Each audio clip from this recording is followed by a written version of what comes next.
Media से रूबरू हुए झारखंड के डीजीपी एमवी राव, 1 साल के कामकाज पर दिया लेखा जोखा। सीमित संसाधनों में कोरोना से निपटने की कही बात। नए कृषि कानून को लेकर किसानों का आंदोलन जारी है। पलामू में कांग्रेसी नेताओं और कार्यकर्ताओं ने किया प्रदर्शन। केंद्र सरकार से की कानून को वापस लेने की मांग।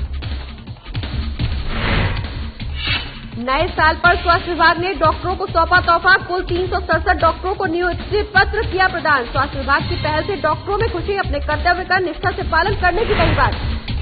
खलारी में माइनिंग कंपनी के मजदूरों ने किया काम बंद। मजदूरों ने काम बंद कर जताया विरोध। सीएमपीएफ की राशि भुगतान और खाता देने की मांग को लेकर धरने पर मजदूर।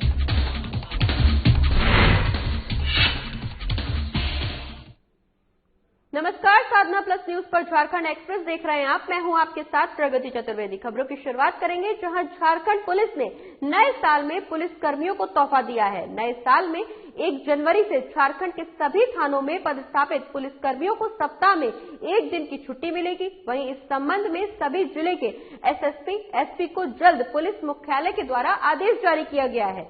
1 जनवरी से राज्य से सभी थाने में पदस्थापित पुलिस कर्मियों को सप्ताह में 1 दिन की छुट्टी मिलना शुरू हो जाएगी। बता दें कि डीजीपी एमवी राव ने मीडिया से शेयर करते हुए इसकी जानकारी दी। वहीं झारखंड के डीजीपी के अनुसार पिछले कुछ दिनों से झारखंड में भय का वातावरण बनाने की कोशिश की जा रही है। इसमें कुछ पॉलिटिशियन और जेल में बंद अपराधी भी शामिल हैं। डीजीपी के अनुसार हाल ही के दिनों में जिस तरह से झारखंड पुलिस ने कार्रवाई की है, अगर वो देखकर भी ये अपराधी और उग्रवादी संगठन नहीं चेते तो उनका हाल बेहद बुरा होने वाला है।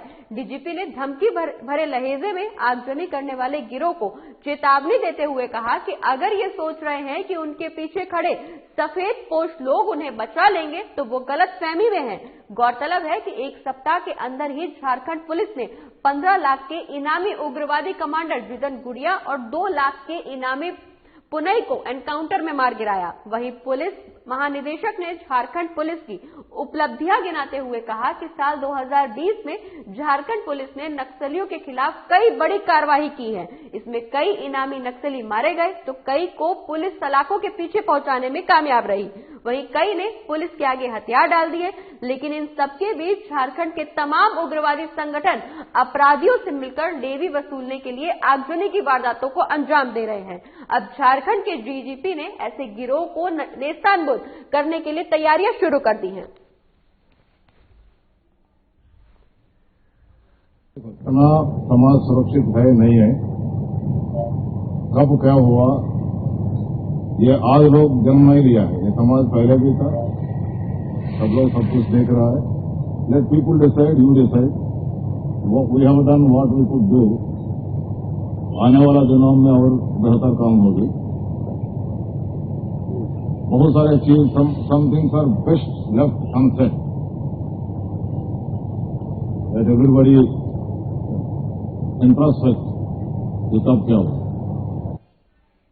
तो वहीं झारखंड के डीजीपी एमवी राव ने प्रेस कॉन्फ्रेंस कर 1 साल के कामकाज का ब्यौरा मीडिया के सामने रखा। इस दौरान डीजीपी ने राज्य में सुरक्षा व्यवस्था, महिलाओं की सुरक्षा, नक्सली हमले समेत तमाम मुद्दों पर अपनी जानकारी खुलकर रखी। डीजीपी ने बढ़ते अपराध को अशिक्षा की कमी का हवाला देते हुए क्या कुछ कहा, आइए आपको सुनवाते हैं।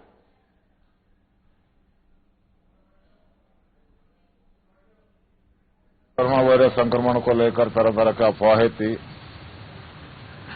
और उसमें कुछ जगहों पर छोटे मोटे हिंसात्मक झगड़े भी होने लगा। तो इससे निपटना लगा। जो प्रवासी मजदूर भाई जब लौटने लगे तो शुरुआती दिनों में उनके अपने गांव के लोग ही गांव में प्रवेश करने से रोकने लगे।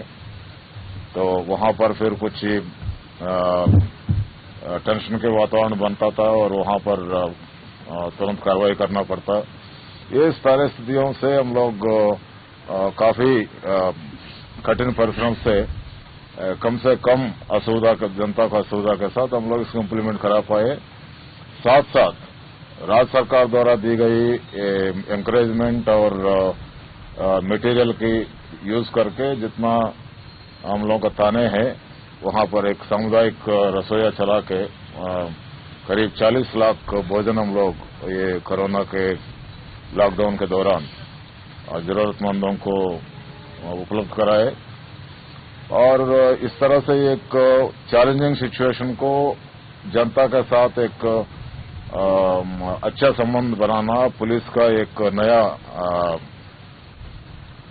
इमेज बनाने में हम लोग कुछ हद तक सफल रहा। और महिलाओं के विरुद्ध जो अपराध, खास करके महिलाएं और नाबालिग बच्चों के साथ बलात्कार की घटनाएं काफी बड़ी चैलेंज बने रहा। और इस पर भी हम लोग विशेष रूप से ध्यान देते हुए ये कुछ हेल्पलाइन नंबर्स जिलावार इश्यू किए थे। और पुलिस कार्यप्रणाली में इनका महिलाओं का सुरक्षा के लिए, नाबालिग बच्चों का सुरक्षा के लिए विशेष रूप से कुछ व्यवस्था की है, जैसा कि मार्केट प्लेसेस में, पार्क्स में, दर्शनीय स्थलों में पुलिस का उपस्थिति बढ़ाना और जो वल्नरेबल एरियाज में पेट्रोलिंग बढ़ाना, गांवों में गांव के बुजुर्गों के साथ, अभिभावकों के साथ मिलकर एक अवेयरनेस कैंपेन चलाना, स्कूल्स में ऑनलाइन अवेयरनेस कैंपेन चलाना। और इसका एनालिसिस से भी हम लोग आप सबको उपलब्ध भी कराए पूर्व में कि शिक्षा एक बहुत बड़ी भूमिका निभाती है। हम लोग देखे थे कि करीब 90% केसेस में भुक्तभोगी और अपराधी दोनों की शिक्षा का स्तर बहुत कम था, या तो अशिक्षित थे या नहीं तो मैट्रिक से नीचे पढ़ाई वाला था। तो इससे स्पष्ट होता है कि ये अपराध में मैट्रिक एंड अबव का रफली 6 to 7% ही मामले में भुक्तभोगी अपराधी था।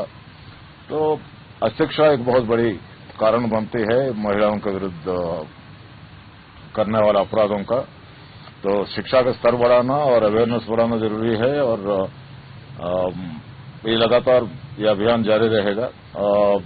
मादक पदार्थों के बिक्री और अवैध रूप से शराब बना के बेचने वालों का विरुद्ध बहुत बड़े एक अभियान चला है और अभी भी जारी है। ये अभियान आप देखे होंगे कि जनरली हम लोग 2 सप्ताह के लिए, 6 सप्ताह के लिए करते थे। उद्देश्य था कि इसके ओर पुलिस बलों का ध्यान केंद्रित करना और एक विशेष रूप से इस काम करने के लिए एक निपुणता जैसा स्किल्स डेवलप करना, किस तरह से करने से मैक्सिमम इम्पैक्ट पड़ेगा। और लेकिन उसका मतलब ये नहीं कि 2 सप्ताह और 6 सप्ताह के बाद उसको छोड़ दिया जाता, वो नहीं है, वो लगातार जारी है। और इसी के साथ खबरों का सिलसिला आगे भी जारी रहेगा, लेकिन फिलहाल वक्त एक छोटे से ब्रेक का, जल्द लौट रहे हैं।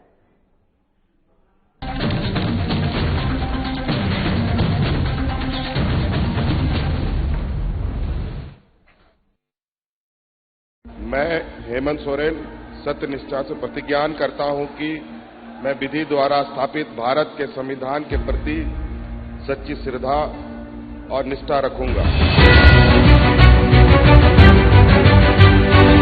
शपथ ग्रहण के कुछ घंटे बाद ही मंत्रिपरिषद की बैठक और जिस पत्थलगड़ी ने राज्य को अशांत कर रखा था उसका समाधान हुआ। हजारों ग्रामीणों पर दर्ज प्राथमिकी वापस लेने का आदेश जारी। महिलाओं के खिलाफ हुए अपराध की त्वरित सुनवाई के लिए 22 फास्ट ट्रैक कोर्ट के गठन को मंजूरी। गरीबों के असाध्य रोगों के बेहतर इलाज हेतु 5 लाख तक की सरकारी मदद को अमली जामा पहनाया गया। जरूरतमंदों को भोजन उपलब्ध कराने के लिए 6595 मुख्यमंत्री दीदी किचन, मुख्यमंत्री विशेष किचन, 1300 दाल भात केंद्र, राज्य भर के अस्पतालों में isolation ward, Covid ward, oxygen युक्त बेड, आईसीयू, वेंटिलेटर और संक्रमण के जांच की व्यवस्था हुई। अब जरूरत थी प्रवासी श्रमिकों को वापस लाने की। देश में सबसे पहले यहीं से पहल हुई और 484 श्रमिक एयरलिफ्ट 8.50 लाख श्रमिक भाइयों को श्रमिक स्पेशल ट्रेन से वापस लाया गया।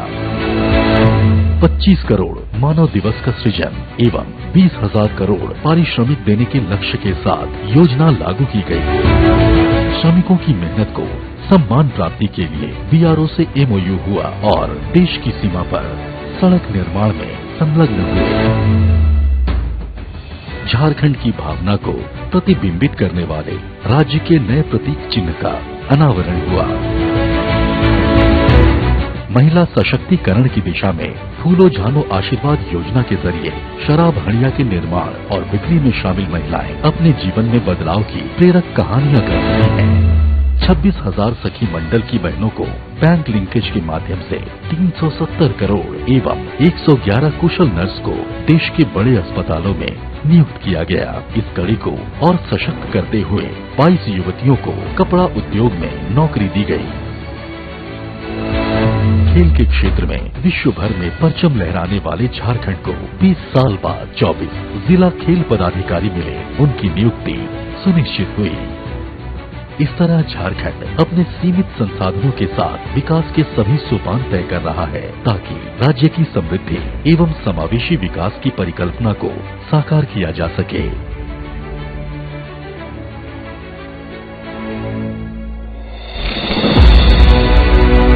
आइए साथ चलें नए झारखंड की राह।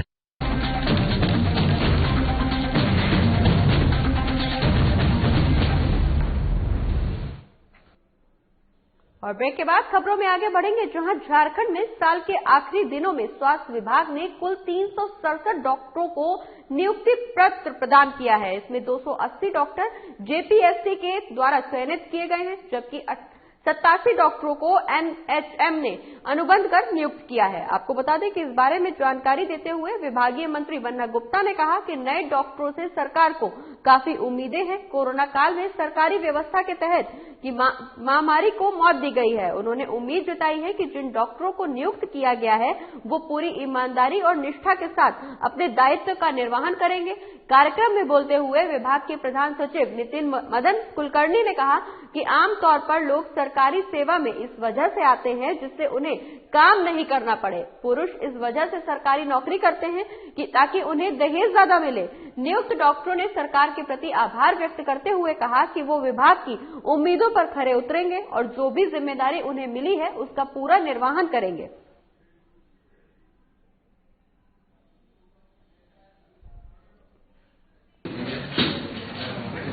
चाक चौबंद तरीके से आगे बढ़ रहे हैं। जेपीएससी के द्वारा 380 चिकित्सकों की नियुक्ति हुई है और एनएचएम के द्वारा अनुबंध पर 87 चिकित्सकों को बहाल किया गया है।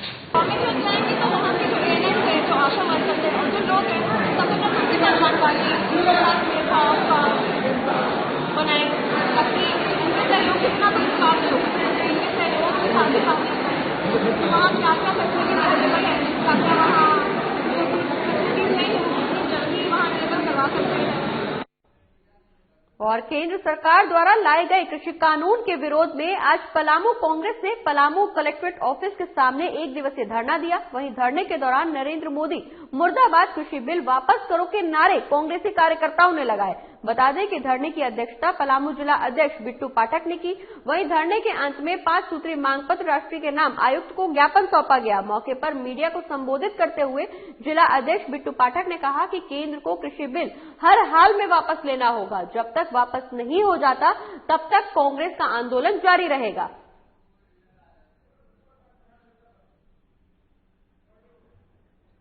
बैनर तले आदरणीय मुन्ना खान जी की अध्यक्षता में 1 दिवसीय धरना देने का कार्यक्रम हो रहा है। केंद्र सरकार की गलत नीतियों के कारण आज किसान भाइयों का जो मांग है वो पूरी तरीका से जायज मांग है। उस मांगों को गंभीरता पूर्वक देश के प्रधानमंत्री को सोचना चाहिए, मगर बड़ा दुख के साथ कहना पड़ता है कि केंद्र के कृषि मंत्री के द्वारा कल जो बयान आया इससे मुझे इतना शर्मसार है और उनके बयानों को मैं निंदा करता हूं। जब तक इसका संविधान कुछ नहीं निकलता तब तक निरंतर कांग्रेस, युवा कांग्रेस प्रदर्शन करते रहेगी आखिरी दम तक। ये सभी को मालूम है ये कृषि प्रधान देश है और इस देश में किसानों का ये हाल, ये दुर्गति, किसान बेहाल है। एक एक्टर है कंगना रनावत, अगर उसका घर थोड़ा टूट जाता है तो प्रधानमंत्री उस पर प्रतिक्रिया देते हैं और आज लगभग 28-30 किसान अपना जान निछावर कर चुके हैं इस देश के लिए। प्रधानमंत्री के एक कान पे जू तक नहीं रेंगता।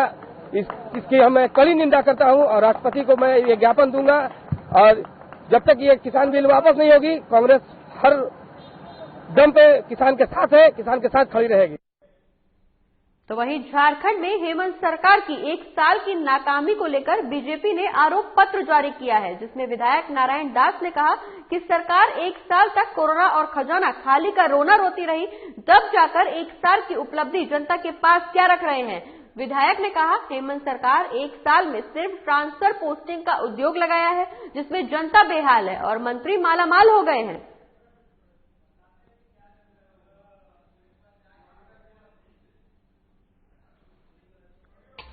फरेब की सरकार मानते हैं और इन्होंने जनता के साथ जो विश्वासघात किया है, आने वाला समय निश्चित रूप से जनता इसको जवाब देगी। इसलिए इनका 1 साल का जश्न जो है वो बेकार का है। आप बताइए, हमारे यहाँ बायोडायवर्सिटी पार्क बना है, 1 साल पहले, चुनाव के 1 साल पहले उसका उद्घाटन हमने किया, हमारे सांसद ने किया, दोनों ने संयुक्त रूप से किया। अब उसका ये उद्घाटन कर रहे हैं। जिन जिन चीजों का उद्घाटन हुआ है पुनः ये उद्घाटन कर रहे हैं। और इसी के साथ खबरों में आगे बढ़ेंगे, लेकिन फिलहाल वक्त एक छोटे से ब्रेक का, जल्द लौट रहे हैं।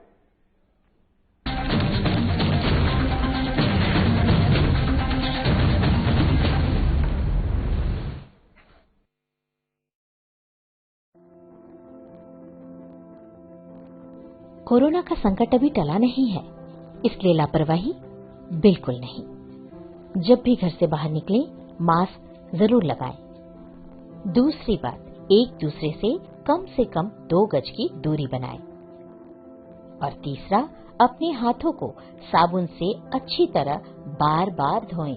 यदि हम इन सभी मुख्य बातों पर अमल कर लें तो कोरोना वायरस के संक्रमण से बच सकते हैं और हमारा राज्य कोरोना मुक्त हो सकता है। मेरे प्यारे झारखंड वासियों, कोरोना का जंग अभी जारी है। हम और आप मिलकर ही इस जंग को जीत सकते हैं। इसलिए सरकार द्वारा दिए जा रहे निर्देशों का पालन करें और विश्वास रखें, हम और आप मिलकर जरूर इस जंग को जीतेंगे। सूचना एवं जनसंपर्क विभाग, झारखंड सरकार द्वारा जनहित में प्रसारित।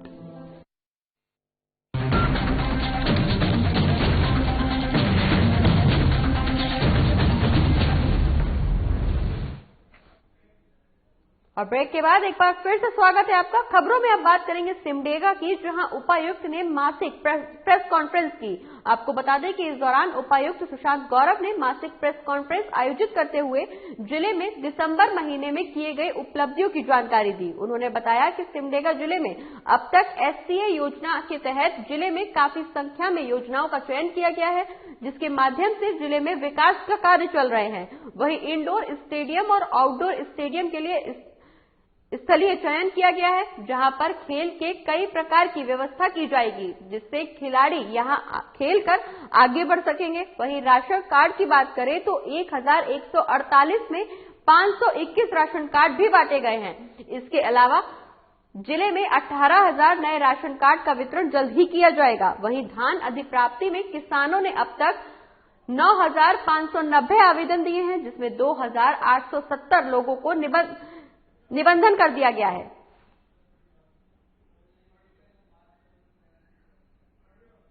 बनाने हेतु कुल 1148 ऑनलाइन आवेदन प्राप्त होने के पश्चात 521 राशन कार्ड को निर्गत कर दिया गया है और शीघ्र ही हम लोग महीने 2 महीने में 18,000 राशन कार्ड का वितरण कर देंगे।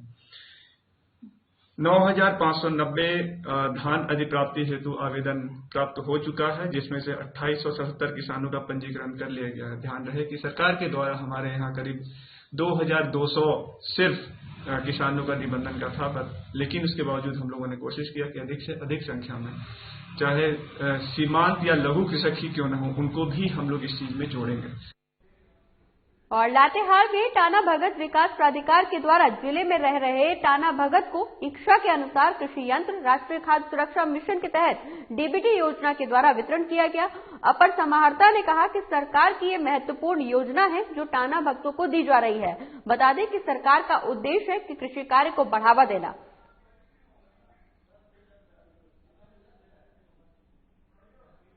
बहुत अच्छा लग रहा है, जो पानी पटाने में लाभुकों को इससे लाभ मिलने की उम्मीद दिख रहा है। इसलिए हम टाना भगतों के भी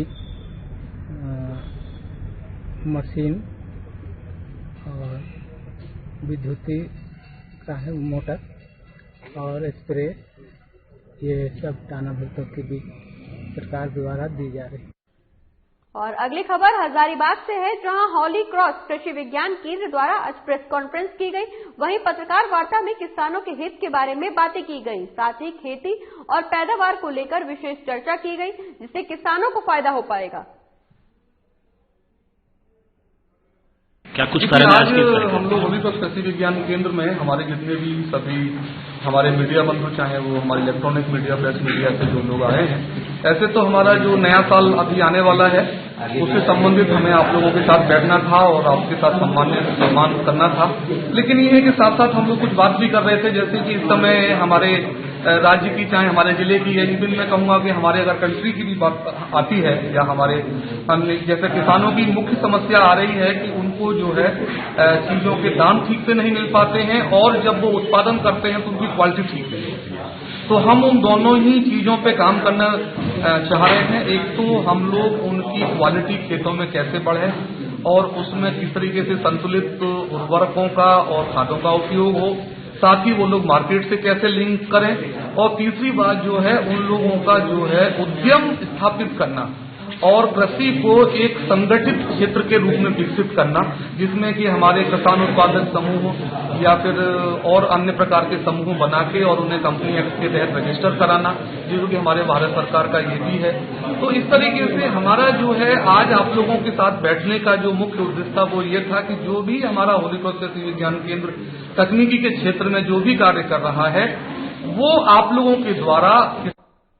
और महिला मुक्ति संस्था के द्वारा स्थानीय जन विकास केंद्र का आयोजन किया गया। आपको बता दें कि इस दौरान हजारीबाग में महिलाओं और लड़कियों पर हो रहे यौन हिंसा और घरेलू हिंसा के चलते बचाव पर कार्यशाला का आयोजन मैत्री नेटवर्क के सहयोग से किया गया। वहीं इस अवसर पर महिला मुक्ति संस्था के सचिव देवयानी वर्मा ने संस्था के कार्य और मैत्री नेटवर्क के उद्देश्य पर चर्चा करते हुए कहा कि घरेलू हिंसा और यौन हिंसा से बचाव के लिए महिला मुक्ति संस्था ग्राम पंचायत, प्रखंड और जिला स्तर पर जागरूकता फैलाने का काम कर रही है। इस अवसर पर दर्पण सचेत चाइल्ड लाइन की निदेशक रजनी किरण ने कहा कि कानून की जानकारी नहीं रहने के चलते महिलाएं प्रताड़ित भी होती हैं और उन्हें बदनाम भी किया जाता है। जरूरत है कि महिलाएं कानून के प्रति जागरूक हो। मैत्री नेटवर्क की फेलोज ज्योत्सना वर्मा ने कहा कि स्थानीय स्तर पर यौन हिंसा, घरेलू हिंसा से प्रताड़ित महिलाओं और बालिकाओं के लिए वन स्टॉप सखी सेंटर डलसा में पीड़ित महिलाओं और लड़कियों के लिए सुविधाएं उपलब्ध हैं। बता दें कि कार्यशाला में मुख्य रूप से यौन हिंसा और घरेलू हिंसा के कारण और बचाव पर चर्चा की गई। जी हाँ, हम लोगों ने कार्यशाला इसलिए किया है कि जो अभी हम लोग ने वन स्टॉप सेंटर को लेके हम लोगों ने एक बेसलाइन किया था और उसके ऊपर चर्चा भी करना था और सभी पदाधिकारियों को वन स्टॉप सेंटर को उन लोगों को हमने बुलाया था, पर अभी तक लोग नहीं पहुंचे हैं। देखते हैं कब तक आते हैं। और हमने अलग अलग ब्लॉक से करीब 8 ब्लॉक से लोगों को बुलाया है ताकि इस वन स्टॉप सेंटर के बारे में लोगों को जानकारी मिल सके, क्योंकि लोग जानते ही नहीं है कि वन स्टॉप सेंटर है कहाँ और वो क्या है। तो ये भी एक था कि इस वन स्टॉप सेंटर का प्रचार प्रसार हो। और उपायुक्त के निर्देश अनुसार जिले में अनुज्ञप्ति शस्त्र धारकों के शस्त्रों का सत्यापन कराने के निर्देश पर नगर थाना में कुल 75 अनुज्ञप्ति शस्त्र धारकों ने अपने अपने शस्त्रों का सत्यापन और नवीनकरण कराया। इस मौके पर सत्यापन करने के लिए मौजूद एनडीसी संजय कुमार ने बताया कि उपायुक्त के निर्देश अनुसार थाना वार अधिकारियों की नियुक्ति की गई है, जिसमें नगर थानों की जिम्मेदारी मुझे सौंपी गई है। मेरी मौजूदगी में 64 शस्त्र धारकों ने अपने शस्त्रों का सत्यापन कराया है।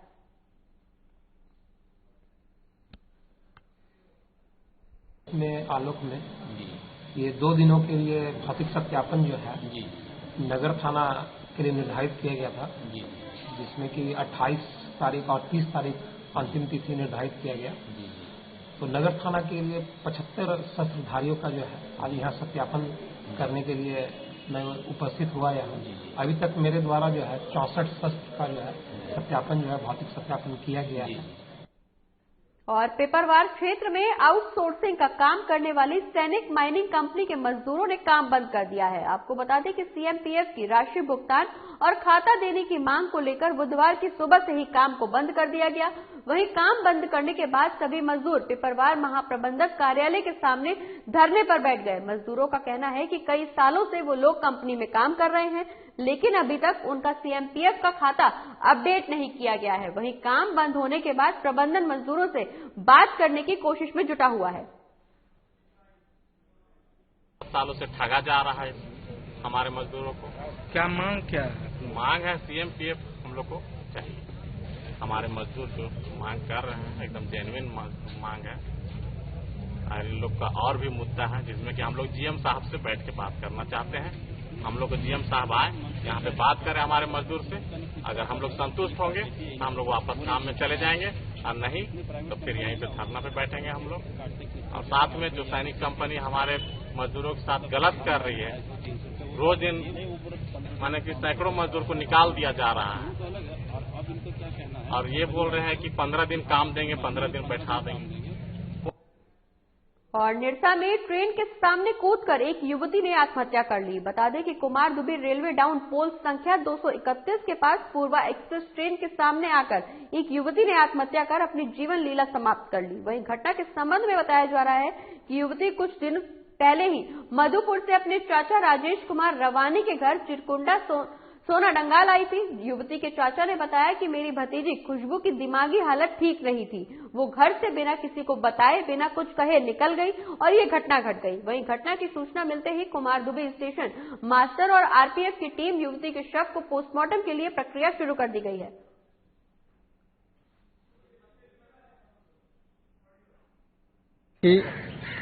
एक पूर्वा एक्सप्रेस के आगे कूदकर जान दे दी,